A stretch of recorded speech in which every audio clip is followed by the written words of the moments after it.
antigo. Recording is on.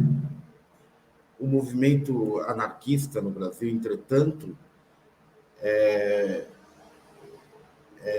tão antigo quanto.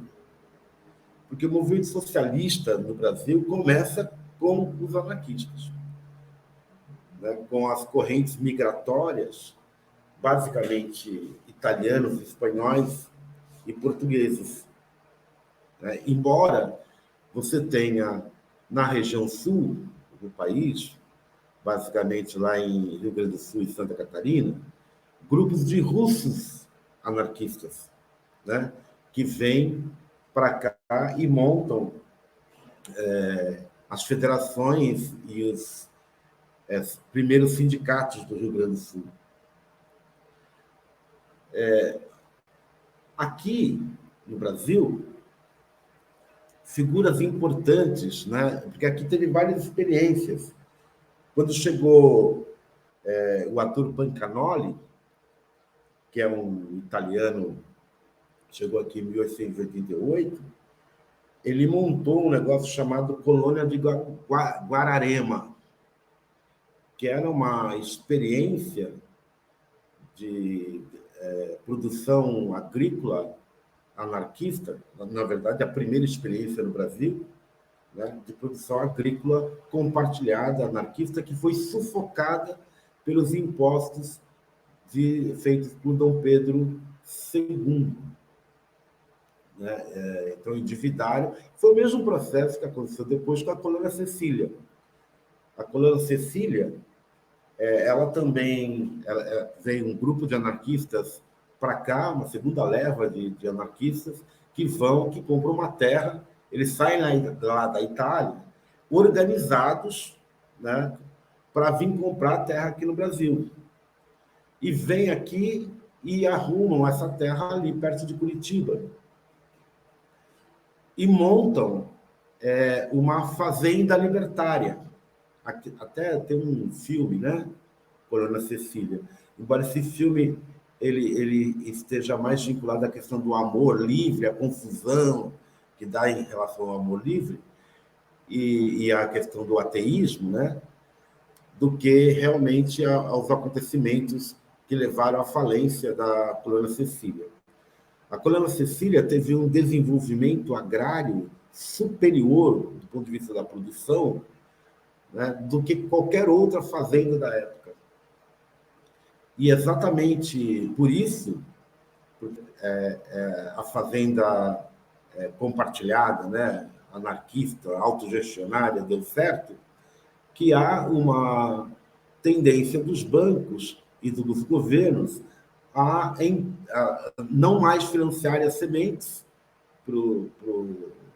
para a colônia Cecília e também aumentar os impostos, né? Diminuindo assim a possibilidade de circulação do dinheiro, né? Do crédito para a colônia Cecília. A colônia Cecília acaba, então, esmagada pelas dívidas.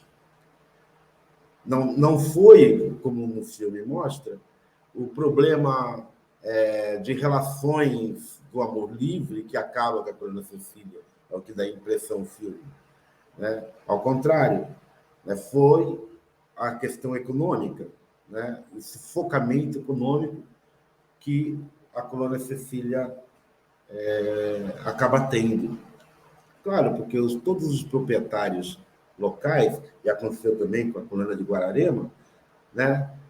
Os trabalhadores desses proprietários começam a ver na colônia Cecília e na colônia de Guararema uma outra possibilidade autogestionária e não patronal, né?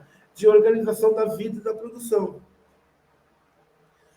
Então, isso faz com que tanto os fazendeiros, os grandes proprietários, quanto o Estado e os bancos financistas, né, procurem sufocar o desenvolvimento econômico dessas duas colônias. O Campanelli vai morrer em 1944 e os membros da colônia Cecília, a maioria são expulsos do país depois de volta para a Itália.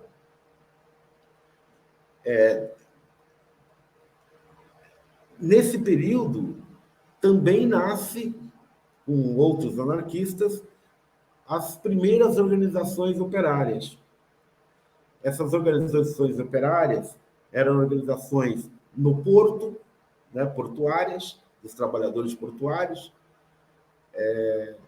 era a organização das costureiras, dos sapateiros, que antigamente os sapateiros tinham um papel importante economicamente, eles que faziam, não tinha loja de sapato, né? Os caras faziam sapato, consertavam o sapato, enfim, as pessoas precisavam. E também não tinha loja de roupa, né? Você precisava das costureiras, dos costureiros, alfaiates, né? Então, a greve dos alfaiates, a revolução, uma das revoluções baianas, né, se dá exatamente com os alfaiates, a revolução dos alfaiates, né, na Bahia.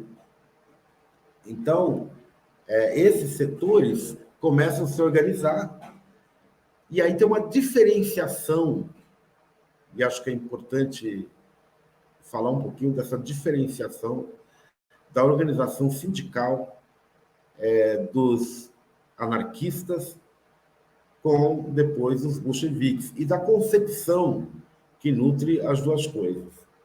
Aqui no Brasil, vieram muitos prudonianos e muitos adeptos de Maria Baderna, que era, aliás, o termo baderna, né, ele vem dessa mulher revolucionária, adepta lá de Mazzini, na Itália, e se transformou em baderna, né? Então, a baderna tinha a ver com essa história da Maria Baderna, da organização dos trabalhadores em quebra-quebra na cidade em enfrentamento com a polícia, né? Então, todos esses enfrentamentos foram na Europa e também no Brasil chamados de baderneiros, porque eram adeptos de Maria Baderna, da tática de Maria Baderna. Então, Maria Baderna saía junto com os trabalhadores para produzir insurreição. Ela era insurreicionista, Mazzini, né?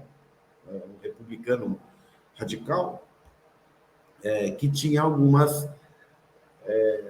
influências, né, de Bakunin, do insurrecionismo. Então, a Maria Baderna, você vê como é que as coisas são, né? A Maria Baderna e a Louise Michel, né, são as duas referências internacional do anarquismo no mundo. Enquanto, né, e você não vai ver isso quando você olha para o marxismo, você vê só Rosa Luxemburgo, né? Aqui não, né? Entre os anarquistas não. Muitas mulheres foram importantes referências.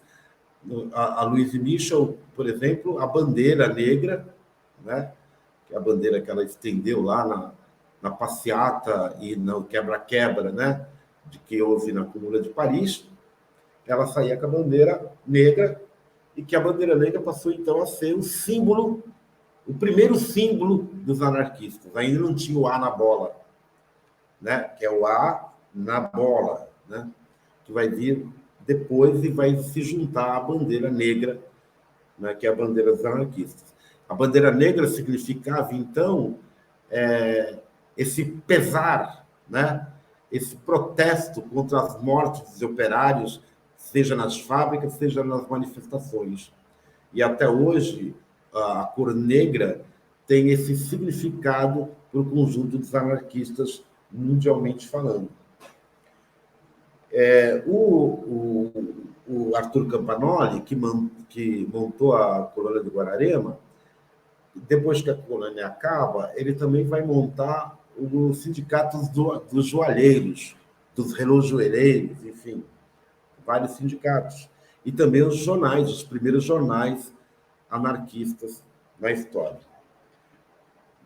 Mas o mais importante é essa coisa de que aqui vieram bakuninistas, prudonianistas, adeptos de Maria Baderna,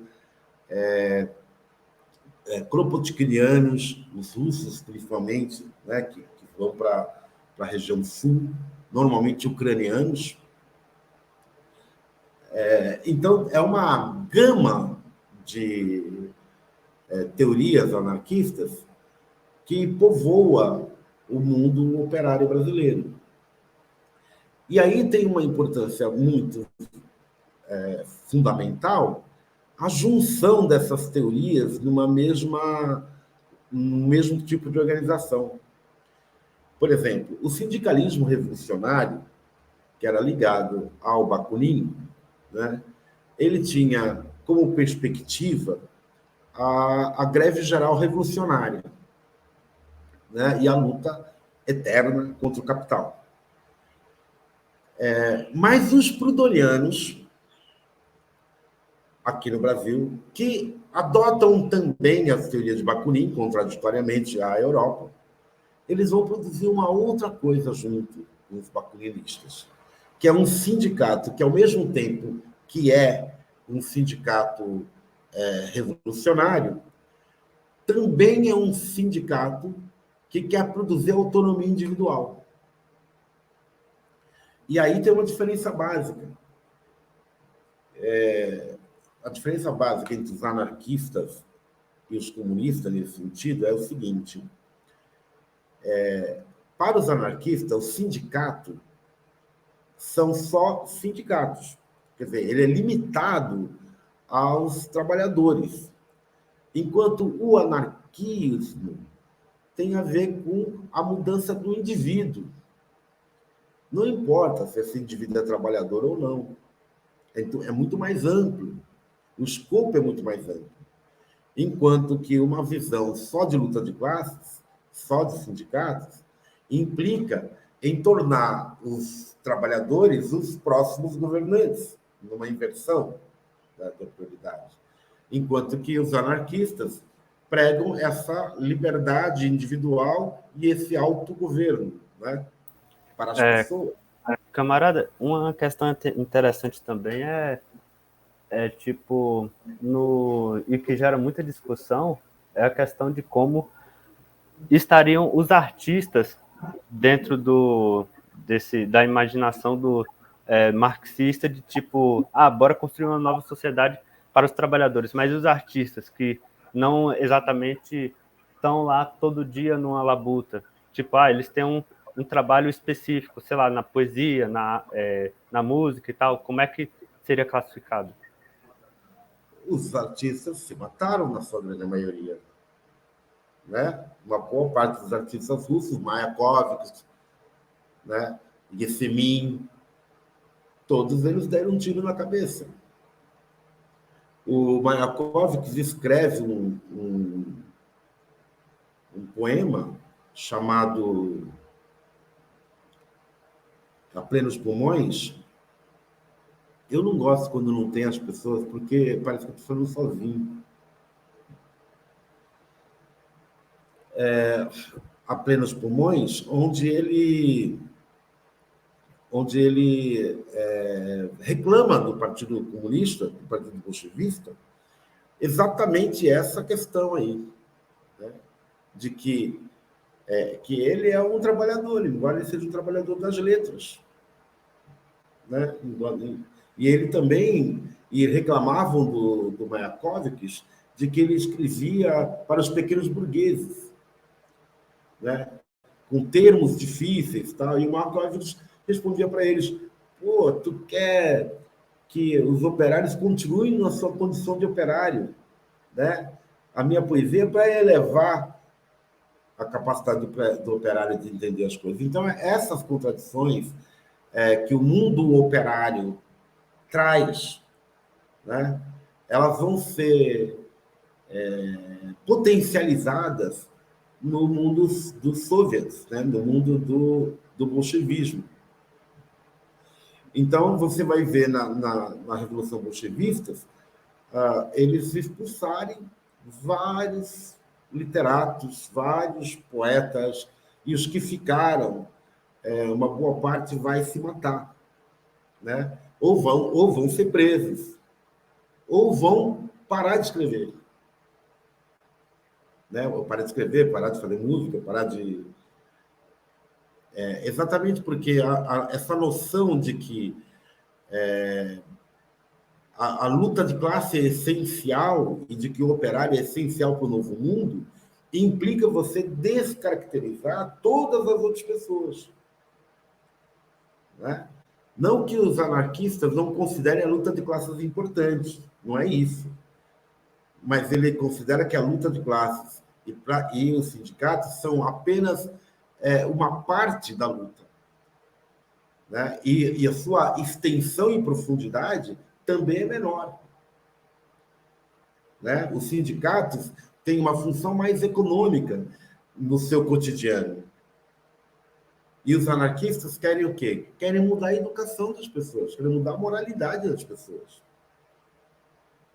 E foi isso que aconteceu no sindicato brasileiro, no início do sindicalismo brasileiro. O sindicalismo brasileiro, enquanto era o sindicalismo anarquista, o que ele fez? Vamos pegar o exemplo do Sindicato dos Estivadores de Santos. É um sindicato... Santos era uma cidade vermelha, né? Chamada de Cidade Vermelha, em São Paulo. É uma cidade portuária, onde os anarquistas tinham influência completa, total, né? Nos sindicatos. O Sindicato dos Estivadores vai fazer o quê? Ele vai montar uma escola. Ele vai também montar um hospital. Ele também vai montar feiras livres, que é o produtor vai vender direto para o trabalhador, né? a mercadoria, sem que o governo possa colocar impostos. Nas reivindicações, você tem uma ideia da importância desse negócio? Nas reivindicações dos trabalhadores, eu vou até pegar aqui para mostrar para vocês, para ler para vocês. Deixa eu ver aqui se eu acho as reivindicações da greve de... Olha só. Uma das reivindicações era o seguinte, que seja abolida a exploração do trabalho de menores de 14 anos nas fábricas, oficinas, etc. Que seja abolido o trabalho noturno das mulheres. Aumento é normal, né? Mas aumento de todo o trabalho extraordinário.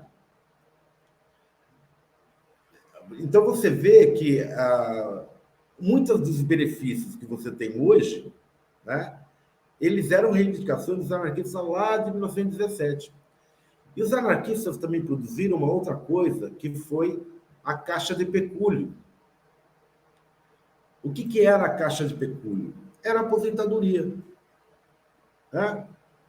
Então, quem dava aposentadoria para os trabalhadores era o próprio sindicato. E quem geria o fundo de solidariedade eram os trabalhadores de forma autogestionária. Então, os sindicatos anarquistas, eles tinham preocupação, seja com a saúde do trabalhador, né, montando hospitais autogestionários, seja com a educação do trabalhador, montando escolas específicas. Até hoje tem a escola, deve ter, né, a escola dos estivadores e também o hospital dos estivadores da cidade de Santos. Em outras localidades, os anarquistas produziram, através dos sindicatos, esse tipo de organização. Porque esse tipo de organização significava os trabalhadores terem outra orientação filosófica, né? E de cuidados. Isso era importante. Por exemplo, os sindicatos hoje não fazem isso. Os sindicatos hoje só cobram do trabalhador, né? E esperam ter algum problema para poderem atuar. Nesse sentido, os sindicatos anarquistas eram muito diferentes. A outra questão importante dos sindicatos anarquistas brasileiros, e digo brasileiros porque aqui no Brasil os anarquistas se integraram mais do que em outros lugares, né, do ponto de vista teórico. Então, se juntavam aqui mutualistas, plutonianos e bakuninistas para poder produzir. Ao mesmo tempo que se produz uma greve geral insurrecional, né, a greve de 1917, se faz também caixas de pecúlio, né, que é a organização mutualista prudoniana, para garantir o trabalhador quando se aposentasse, para garantir o trabalhador quando tivesse algum acidente de trabalho, né, ou quando ficasse velho, que é o prenúncio daquilo que a gente chama de previdência social. Não é? Então, quando Getúlio Vargas chega ao poder, ele toma isso dos anarquistas, né? O Fundo de Garantia de Tempo de Serviço, né? Esse valor aí, ele era o quê? O Fundo de Solidariedade dos Trabalhadores.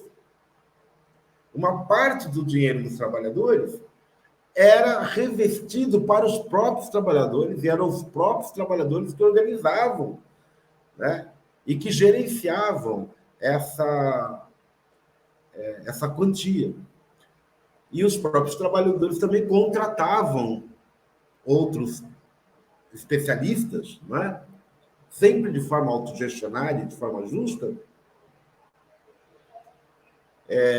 Por exemplo, os professores que trabalhavam nas salas de aula, nas escolas anarquistas, eram autogestionados.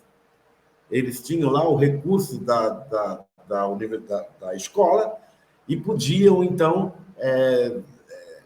produzir os seus próprios salários, né? E também os próprios investimentos, que era dentro daqueles recursos que tinham, né?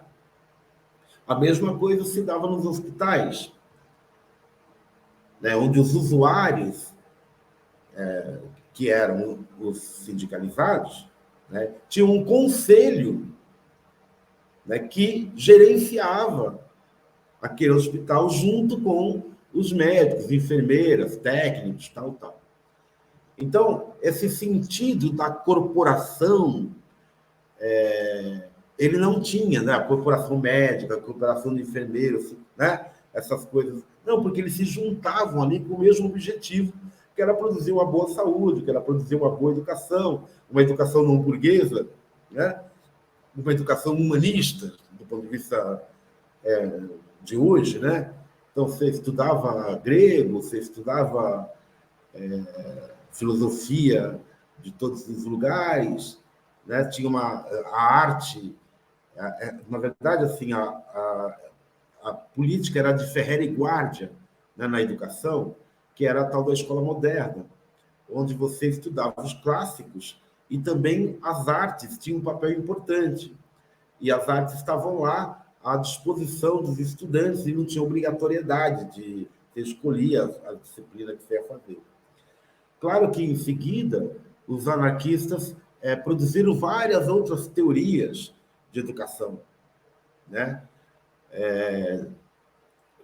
Essas teorias de educação são várias, desde a escola integral, né, que é lá do Ferreira e Guardia, até a escola Pestalozzi, né, que é uma escola de campo, né, uma escola que integra as crianças, estamos falando de crianças, né, as crianças à vida natural, né, onde os professores estão lá, e aí viu, Delcio, os professores estão lá todos os dias. Se eles são acionados ou não são acionados pelas crianças, isso é outra coisa.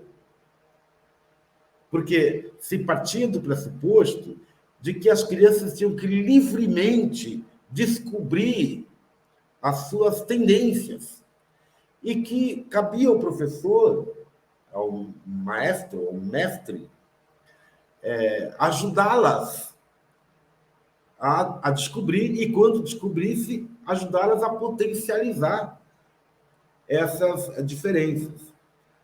Então, havia muitas teorias que as crianças, por exemplo, que gostavam de música e que detestavam matemática, geometria, não sei o quê, quando iam estudar música, acabavam gostando da matemática, acabavam percebendo que a matemática tinha a ver tudo com a música, né? Que a educação física tinha a ver tudo com o espírito, com a alma, com a psique, com a música, com a arte. Então, este processo do sindicato brasileiro, ele foi praticamente destruído a partir de 1927. Na verdade, entre 1922 e 1930, quando os comunistas, né, tomam os sindicatos e acabam com aquilo que eles chamavam, que eles passaram a chamar, e se chama até hoje, de paternalismo, né, ou assistencialismo. E, na verdade, dão para o Estado, né, este processo e retira da mão dos próprios trabalhadores. Ora, nos sindicatos não era paternalismo, por quê? Porque eram os próprios trabalhadores que organizavam a sua educação, que organizavam a sua saúde, que organizavam a caixa de pecúlio. Ora, quando você tira da mão dos trabalhadores, né, e organiza o sindicato hierárquico, é o sindicato que define, a diretoria do sindicato que define. Então, isso é muito diferente do sindicato anarquista, né, ou o sindicalismo revolucionário.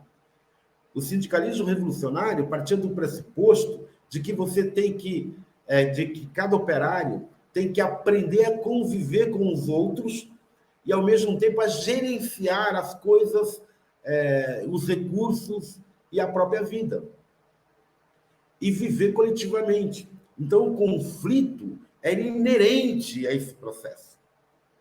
Mas, ao mesmo tempo, também o resultado desse conflito, o resultado enquanto escola, enquanto saúde, enquanto estrutura social que garante ao trabalhador a sua independência em relação ao Estado, né, também era real. Hoje, o que acontece? Nós todos somos dependentes da escola do Estado ou da escola privada. Não é?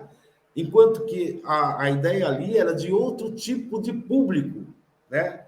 Os sindicatos, então, produziam uma escola pública, os sindicatos nunca, como é que a gente fala? Nunca impediu que alunos que não fossem da, da categoria sindical ir no hospital ou ir na escola. Né? Era feita pelos trabalhadores, mas tinha a ideia da solidariedade orgânica entre os trabalhadores.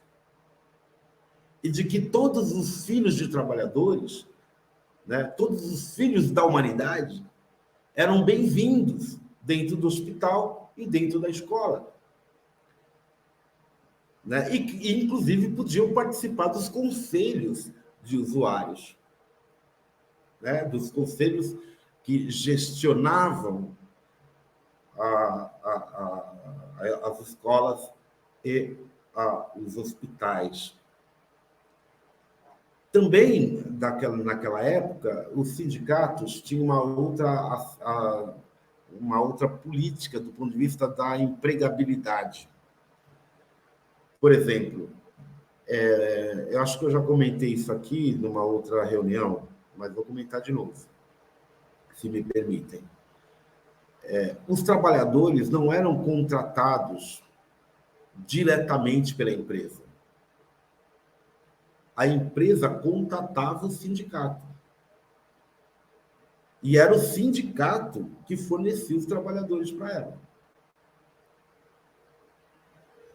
Então, ela não tinha o direito, a empresa não tinha o direito, como tem hoje, através dos recursos humanos, de escolher quem vai trabalhar. Quem fazia isso eram os trabalhadores. E aí elegiam, cada sindicato elegia um conjunto de critérios. Aquele que está mais tempo sem trabalhar, aquele que está com mais dificuldade financeira nesse momento, né? Claro, você não vai colocar o trabalhador que está doente para trabalhar, então você vai botar ele na caixa de pecúlio e vai colocar um outro trabalhador, né? Com isso, você também impedia a exploração do trabalho infantil, né? E a exploração do trabalho feminino. Então, era outra fórmula de sindicato. Né? É claro que hoje, se os sindicatos quisessem fazer isso, eles tinham muito mais condições. Quanto não recebe um sindicato dos bancários, ou um sindicato dos metalúrgicos, ou mesmo o nosso sindicato dos professores da universidade ou da escola secundária ou fundamental? Espera um pouquinho, o pessoal de Chiapas está falando aqui da reunião. Eles estão perguntando se pode convocar um outro camarada também para vir falar no dia 16. Dia 16? Ah, pode. É o pessoal lá de Chiapas, dos zapatistas, e eu mandei uma mensagem para eles hoje, por causa da data, e ele está me retornando, dizendo que vai vir ele e também um outro camarada anarquista mexicano. Quer dizer, nem sei se esse é mexicano, porque pode ser que o outro não seja mexicano. Enfim. Bom, com isso, o que acontecia? O papel do sindicato na vida da pessoa, né, ele era maior. Eu vou dar um exemplo para vocês dos anos de hoje, de agora. Né? Por exemplo, eu fui do sindicato Sinasep, Sindicato Nacional de Servidores Públicos Federais. Eu fui secretário-geral desse sindicato. Numa chapa, o nome da chapa era Projeto de Gente. Esse era o nome da chapa. Projeto de Gente.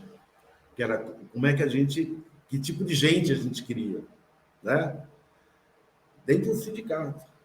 E aí, foi uma aliança entre eu era o único anarquista, a Jeane, que era libertária, ainda que iniciou participando aqui, mas não tem muito tempo agora, o Silvio, que era um petista, e, enfim, outro. Uma aliança ali entre a esquerda com a minha proposta. A minha proposta, então, era transformar o sindicato num lugar que a família das pessoas sindicalizadas pudessem ir e tivessem interesse em ir.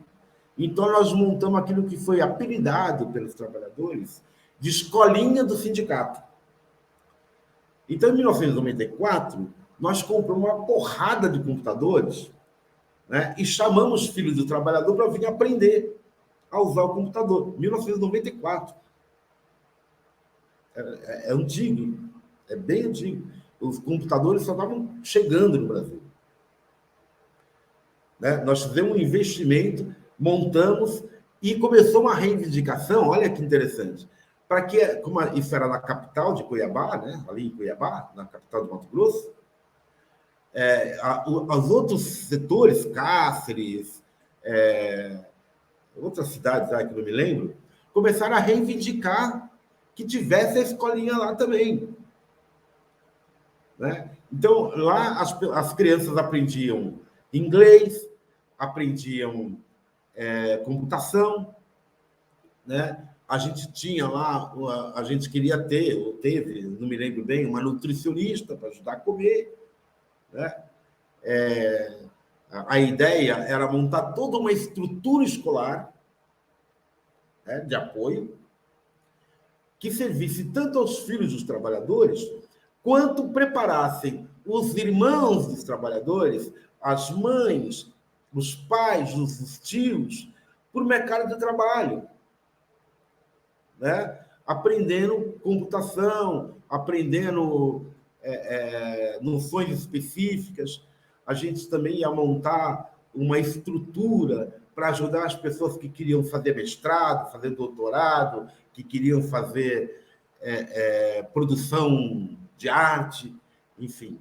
Porque o sindicato tinha dinheiro. E o dinheiro do sindicato era usado para propaganda, porra. Né? Quando não para propaganda, para viagem. Aí viajava para lá, viajava para cá, fazia, né? Ia namorar no céu. Não tenho nada contra o namoro, não, mas não com o dinheiro do trabalhador. Não sou moralista, para mim está tudo certo. Mas o objetivo do sindicato é dar as condições, né, para as condições integrais para o conjunto das pessoas que se relacionam com o trabalhador. Então, o sindicato não pode ser apenas o lugar do filiado, daquele que paga. Tem que ser também o lugar do irmão dele, da mãe dele. E os problemas do irmão dele e da mãe dele também são problemas de reivindicação dos sindicatos.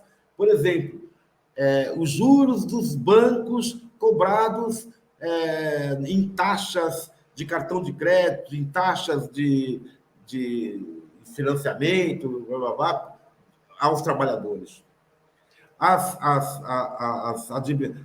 cobranças administrativas que os bancos fazem contra os trabalhadores e que os trabalhadores obrigatoriamente têm que ter o dinheiro lá dentro daquele banco. Ele só pode receber pelo banco.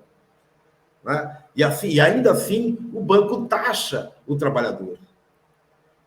Né? Mas não só o trabalhador, ele também taxa a mãe do trabalhador, taxa a filha do trabalhador, taxa o irmão do trabalhador. E com isso, nós procurávamos atrair para dentro do sindicato o não sindicalizado, aquele que não era sindicalizado e que não podia, inclusive, ser sindicalizado. Então, nós inventamos, na época, uma ideia, que era a ideia do sindicalizado simpatizante, né? Que era os membros da família que podiam participar da reunião, não podiam votar, óbvio. O cara não trabalha, não vai votar na greve. Né? Mas em outras coisas, total, ele pode votar. Então, o sindicato como uma unidade produtora de vida e que se preocupa com a vida do trabalhador.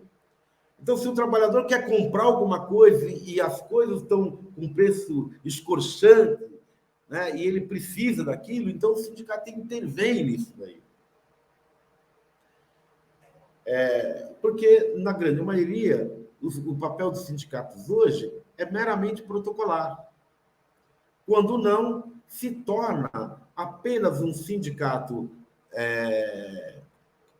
voltado para necessidades específicas, quando elas aparecem, né? Ou um escritório de advocacia. Porque a maioria dos sindicatos precisam manter os filiados através de processos que fazem na justiça. Né? E assim o filiado não se desfilia porque ele tem um processo lá na justiça, né, que ele pode ganhar ou perder. Ora, não é isto o sindicato. O sindicato não é um escritório de advocacia. Ele não é para que as reivindicações dos trabalhadores se transformem em demandas judiciais. Porque você acreditar não na força do trabalhador organizado, né, mas na justiça organizada pelo Estado. Então, quando nós entramos na justiça a favor dos 28%, né, contra o governo Collor, lá embaixo, né, nós deixamos de fazer a greve pelos 28% e obrigar o governo Collor a pagar. E jogamos para a mão da justiça. E aí, se a justiça decidir que a gente não tem direito, você também não tem direito a fazer mais a greve. Porque você jogou, inclusive, a força dos trabalhadores na mão do Poder Judiciário. E assim é que os sindicatos hoje funcionam. Na sua grande maioria. A vida do trabalhador e da família do trabalhador e do lugar e das pessoas onde o trabalhador mora e vive, não interessa ao sindicato. Só interessa para o sindicato quem é que paga. O filiado. isso explicaria o porquê que em várias greves, quando os sindicatos vão, como é que se diz, conversar com o patrão, sei lá, ou com é, os, os representantes de uma determinada empresa, de uma determinada instituição pública, a grande maioria das pautas não são atendidas. É atendido bem pouco, assim. E, e tem sindicato que, inclusive, quer dizer, os dirigentes, né, que ainda saem, tipo, uma conquista da nossa luta e tal. E, tipo, poxa, não foi nem metade das reivindicações. Mas veja, é óbvio que o patrão e o governo, eles têm fiscalizadores e vigilantes o tempo todo, inclusive dentro dos sindicatos, para saber que o sindicato não tem força para bancar essa reivindicação junto à classe trabalhadora. Se você pegar hoje, por exemplo, a maioria das pessoas que são sindicalizadas não acreditam na força do sindicato. Elas estão lá por uma questão de segurança jurídica. Qualquer coisa aciona o advogado do sindicato, entendeu? Mas elas não acreditam na força da organização do trabalhador, porque isto foi destruído por esse tipo de organização sindical, que retira dos trabalhadores a decisão sobre as suas reivindicações. Ora, se você pegar, por exemplo, no meu caso, a ANDES, Associação Nacional dos Docentes de Ensino Superior, né? Eles decidem lá em cima o que vão fazer, mano. E depois mandam a gente aqui. Greve dia tal. E ainda querem comandar a greve. E depois eles vão lá reivindicar e mandam acabar a greve. Compreende? Mas quando eles mandam acabar a greve, ainda que eles não tenham ido para cada local de organização, o que acontece é que eles jogam uma água fria na cabeça dos trabalhadores e os trabalhadores deixam, então, de acreditar em si. Fala, por favor. Pode falar à vontade. Quem pediu primeiro?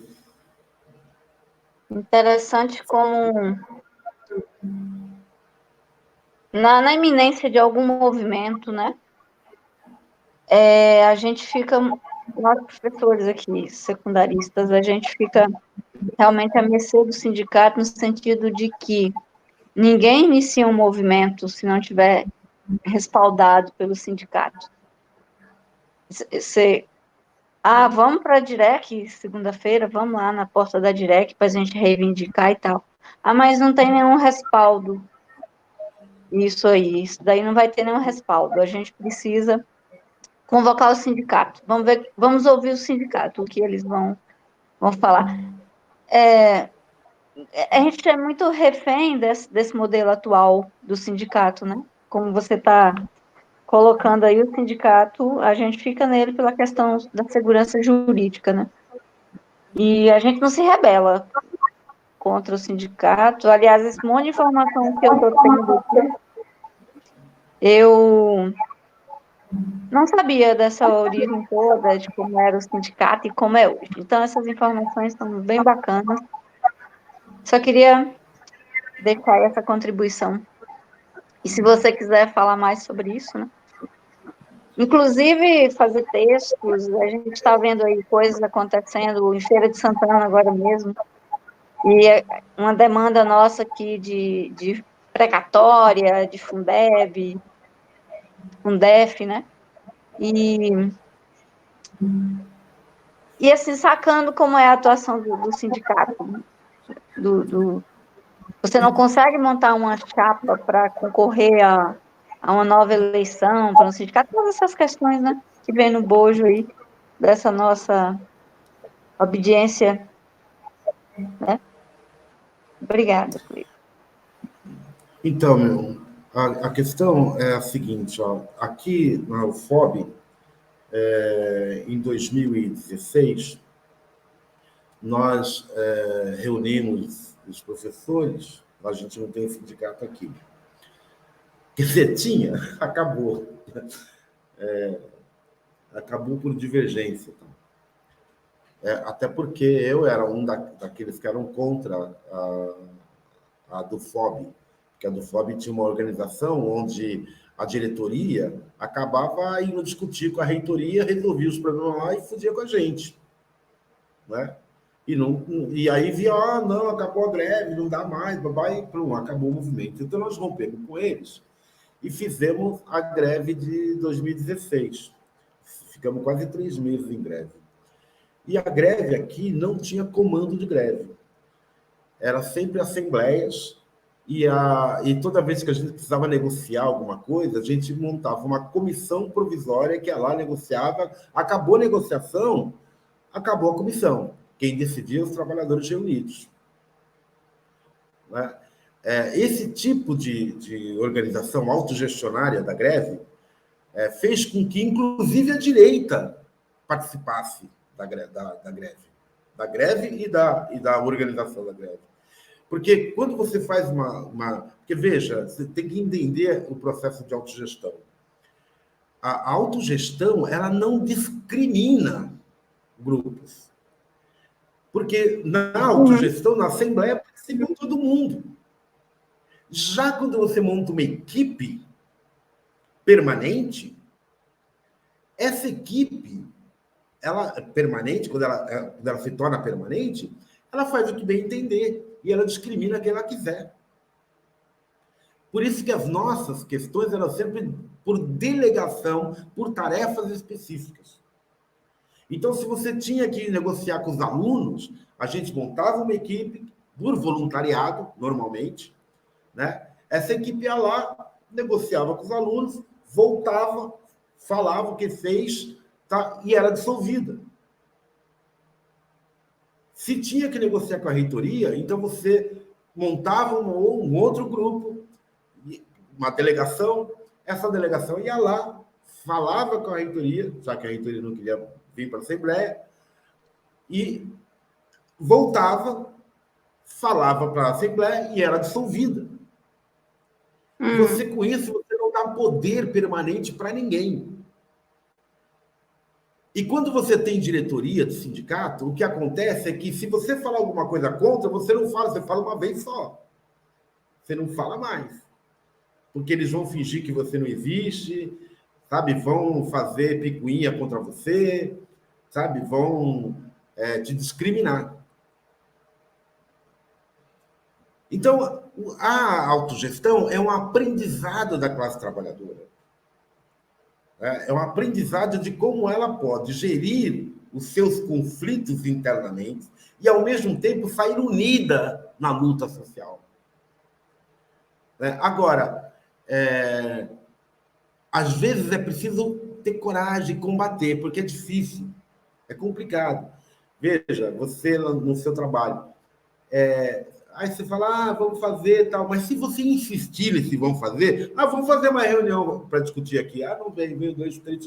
Você começa com 2, 3, aí vai 4, vai 5, vai 6, daqui a pouco, sabe? Porque as pessoas já estão acostumadas a ter guarda-chuva do sindicato. Elas estão acostumadas a não poderem decidir nada. Seja através do sindicato, que decide por ela, seja através da administração, que também decide por ela. Né?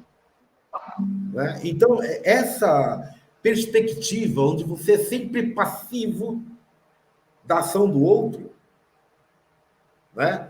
É uma perspectiva acomodatória, que produz um processo acomodatório. Por isso que quando você vê hoje, o Bolsonaro, por exemplo, ele fez várias intervenções que, se fosse feito pelo governo Lula, a burguesia tinha colocado em todos os jornais e inflado a classe trabalhadora. Insuflado a classe trabalhadora. Instigado a classe trabalhadora a reagir. se não fosse do próprio interesse dos jornais corporativos. Como, por exemplo, o trabalho flexível. Né? O cara pode ser contratado por tarefa, ele não tem nem hora de trabalho, mano. Na verdade, ele não tem nem salário. Ele tem que cumprir a tarefa. Não importa se ele trabalha 10, 20, 30 horas por dia, não importa. Pô, como é que os caras produzem uma lei desse tipo e não há reação da classe trabalhadora? Porque a classe trabalhadora, ela está passivada. E ela está tão apassivada que ela sequer obedece ao comando do sindicato. Porque a consequência do apassivamento das pessoas é elas, depois, sequer obedecerem qualquer comando de ação onde elas precisam agir. Aí, o sindicato tem que agir por ela. Só que o sindicato não tem força sozinho, cara. O sindicato ele só tem força quando a classe trabalhadora está junto com o sindicato. Senão, ele tem que fazer negociação ruim. O patrão fala isso, eu quero aquilo. Não, eu só dou isso aqui. E ele tem que aceitar e voltar com o rabinho entre as pernas. Porque ele não tem força. Né? Ele não pode falar assim, não, se você não fizer isso aqui, nós vamos entrar em greve. Porque ele sabe que não vai entrar.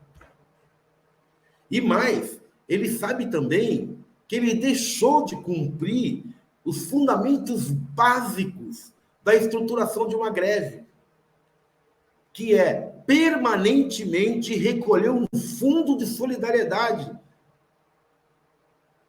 para quando você entrar em greve, você suportar 6 meses de greve com salário pago pelo sindicato. Ainda que eles cortem o salário da gente. Então, e o trabalhador, veja,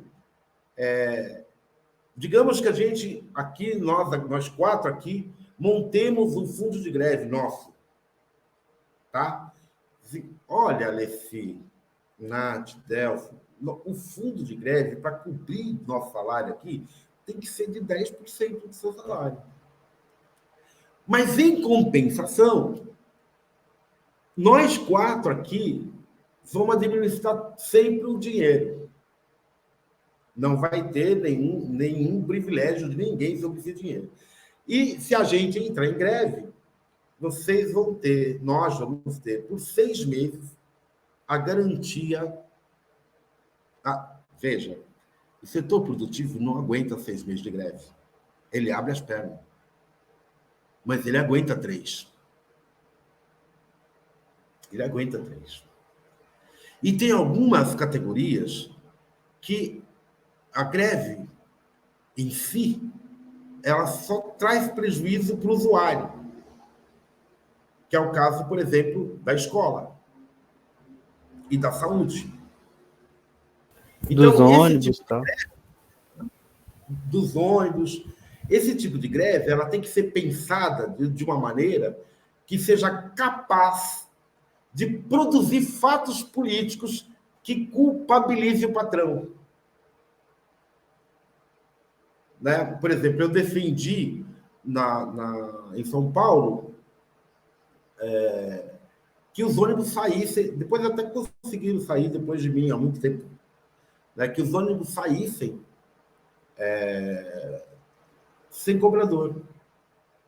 Era a greve dos trabalhadores automotivos. Né? Não, vai lá, pega os ônibus, sai e vai. Né? E deixa a população entrar no ônibus de graça. Da mesma forma, a greve do metrô. Né? É greve do metrô? É a greve do metrô. Tudo de graça para o trabalhador. Né? Os trens vão funcionar normalmente. Né? Nós estamos em greve, inclusive falando com a população o tempo todo, fazendo reivindicação, né? Mostrando as razões daquilo ali. Né? E claro que a população não vai poder ser utilizada nesse sentido. Né? E quando for utilizada, porque veja só, o que o patrão vai fazer? o patrão vai retirar os ônibus, que foi o que aconteceu. O patrão vai retirar os ônibus. Aí de quem é a culpa de não ter ônibus? É do grevista ou é do patrão? É do patrão. Então, nós temos que pensar nas nossas reivindicações, mas isso só é possível quando você permite que todos pensem. Essa ideia não foi minha. Essa ideia foi de uma reunião que a gente teve com os trabalhadores. O trabalhador disse assim, olha, acho que é melhor mesmo a gente sair e deixar todo mundo entrar no ônibus. Sim, é verdade. Era verdade. Então, mas se você não reúne as pessoas, você também não reúne as ideias. Né? Então, na educação, às vezes, o que nós temos que fazer? Tomar secretaria. Tomar secretaria de educação. Né? Ir lá também e tomar os setores que trabalham com a computação, que gerem toda a finança do treco. Eles têm que parar todo o processo como é que eles falam? Quando faz tendência, não é... que você compra uma coisa, eles têm que pagar. Eu esqueci o nome do treco. É um sistema, né, que existe no serviço público, onde você lança o dinheiro ali, lança a dívida, né, e empenha. É o setor de empenho. Isso, o nome é esse. Setor de empenho. Você tem que parar o empenho. Porque quando você para o empenho, toda a educação para. Tudo para. Talvez não seja a melhor maneira. Não sei, mas se a gente não se reunir para discutir, se você não for capaz de sentar para discutir, você não vai saber. E se você não tiver força para fazer isso, você vai saber ainda menos. Então, o processo de apassivamento de que os trabalhadores passaram por todos esses anos indicou para os trabalhadores a seguinte questão: olha, o sindicato não serve para nada. E o que nós estamos vendo, o número de greves nos últimos 10 anos simplesmente caiu muito. Né? E o tempo de greve também diminuiu. Tá? O cara fica 1, 2, 3 dias de greve. 1 mês é o máximo que consegue ficar de greve. Né? Porque você não tem um sindicato que é seu. Você tem um sindicato que é deles, da diretoria, e normalmente partidarizada. Né? De um grupo do PT ou do PCdoB, e eles ficam disputando essa fatia ali, né? Quem é que vai dirigir o sindicato? Porque tem muito dinheiro. E é o dinheiro de quem? O dinheiro do trabalhador. E ele vai fazer um jornal da sua oposição política e não um jornal voltado para a opinião do trabalhador, onde o trabalhador vai poder escrever o que ele acha do seu local de trabalho, seus problemas, suas reivindicações. Os partidos de esquerda fizeram um grande mal para a classe trabalhadora, a ponto da classe trabalhadora só achar que é possível, e acha de forma, às vezes, cruel, né? Que, por exemplo, você pega o pessoal do PCdoB, do PDT ou do PT, lá, os caras vão seguir dizendo, não, nosso mal é o Bolsonaro. É como se, elegendo Lula, ia tudo melhorar, dá água para o vinho, é mágico. Não vai.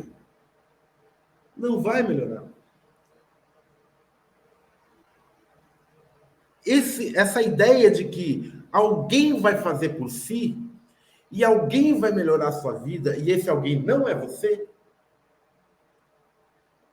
né?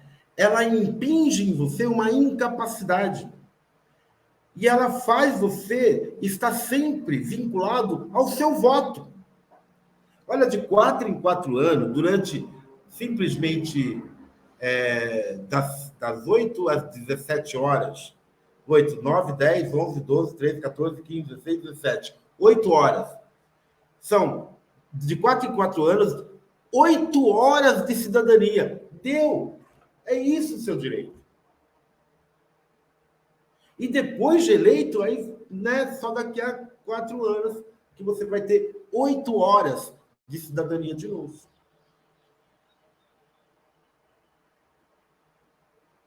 E é claro que a burguesia, ela sabe que, em certo momento, ela precisa da esquerda oficial. Né? Ela precisa.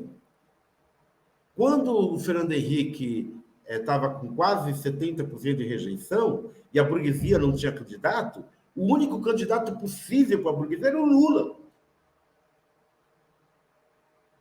E o Lula, muito espertamente, soube disso. Então, o que ele fez? Ele foi lá e se aliou com um cara do PL. O mesmo PL que agora recebe o Jair Bolsonaro.